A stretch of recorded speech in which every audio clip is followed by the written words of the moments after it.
L'œuvre de Prosper Mérimée, intitulée La Vénus d'Île, constitue l'un des sommets de la littérature fantastique française du XIXe siècle, se distinguant par une économie de moyens et une précision chirurgicale dans la narration. L'histoire s'ancre dans un décor roussillonnais à la fois pittoresque et inquiétant, où un narrateur parisien, épris de science et de rationalité, se trouve confronté à l'inexplicable lors d'un séjour chez un antiquaire de province.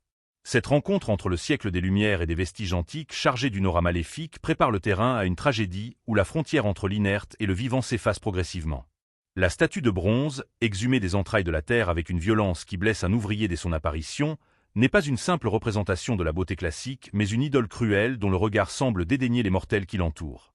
Le cœur du récit repose sur une ambiguïté savamment entretenue par l'auteur, ne permettant jamais au lecteur de trancher définitivement entre une explication logique et une manifestation surnaturelle.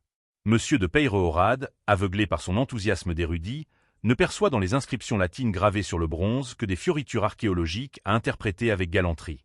Pourtant, la sentence enjoignant de prendre garde à celle qui aime résonne comme une menace funeste que seul le lecteur, guidé par le malaise du narrateur, commence à redouter.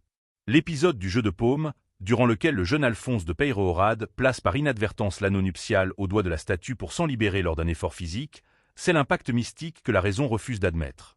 Le doigt de bronze qui se referme sur l'or n'est peut-être qu'une illusion d'optique ou une déformation due au métal, mais cet acte déclenche une mécanique irrémédiable. La tension atteint son paroxysme lors de la nuit des noces, où la célébration de l'hyménée humain est profanée par l'intrusion d'une force antique jalouse de ses prérogatives. La mort d'Alphonse, broyé dans sa couche nuptiale, laisse planer le doute sur l'identité du meurtrier, qu'il s'agisse d'une vengeance humaine de la part d'un rival humilié ou de l'étreinte glaciale de la divinité offensée. La folie qui s'empare de la jeune mariée, témoin de l'indicible, renforce cette atmosphère de terreur sacrée que Mérimée distille avec une ironie constante. Les inscriptions latines, loin d'être des ornements, fonctionnent comme des oracles dont la vérité n'éclate qu'au moment de la catastrophe, rappelant aux hommes la puissance des anciennes idoles que l'on ne dérange pas impunément.